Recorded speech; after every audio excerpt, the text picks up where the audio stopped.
Perkenalkan, nama saya Fernando Saragi dari kelas 10 IPA 2, Mapel Geografis, Guru Pembimbing Bu Teti, Kepala Sekolah Bapak Martius, Sekolah di SMA Negeri 1 Siakulu. Dibuat pada hari Kamis 29 Oktober 2020. Langsung saja masuk ke soal diskusi. 1. Bagaimana planet bumi bisa terbentuk? Di alam semesta ini ada sebuah galaksi yang di dalamnya terdapat tata surya.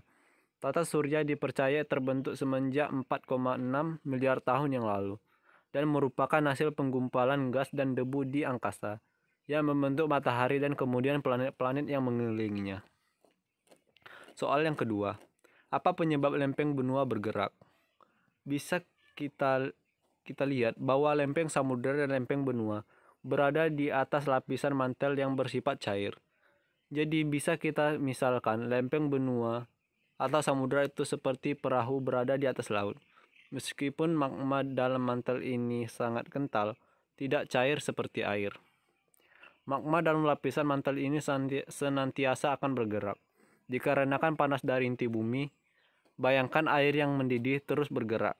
Pergerakan pada lapisan mantel inilah yang menyebabkan lempeng benua atau samudera terus bergerak atau bertabrakan.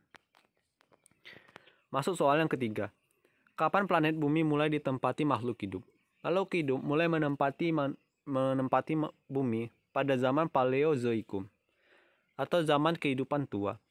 Zaman Paleozoikum kurang lebih 340 juta tahun yang lalu. Iklim dan cuaca masih berubah-berubah.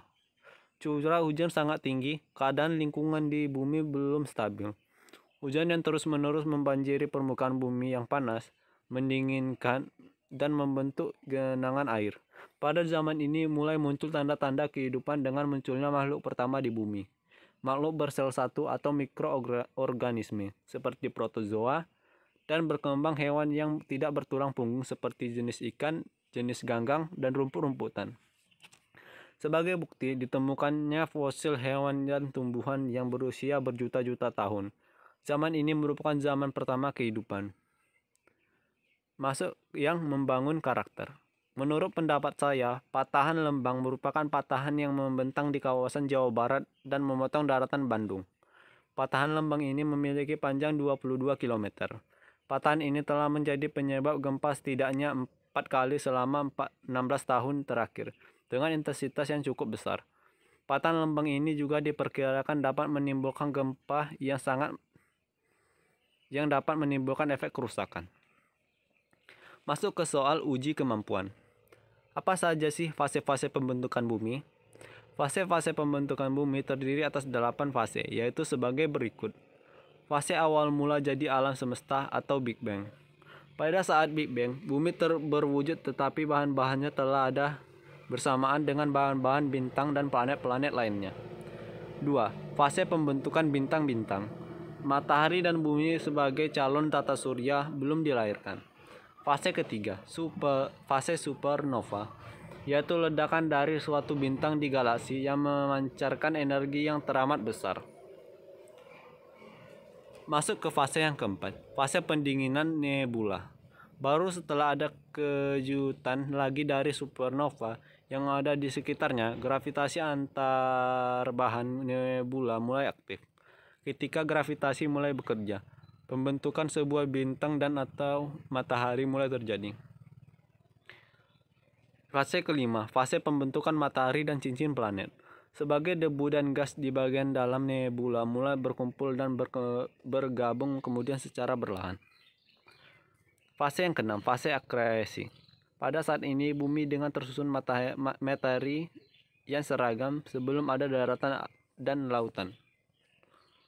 Fase pembentukan bumi. Bahan-bahan dari meteor yang memiliki berat jenis yang lebih tinggi mulai tenggelam ke pusat bumi. Akibatnya terbentuklah inti bumi. Fase ke-8. Pembentukan atmosfer, samudra, dan makhluk hidup.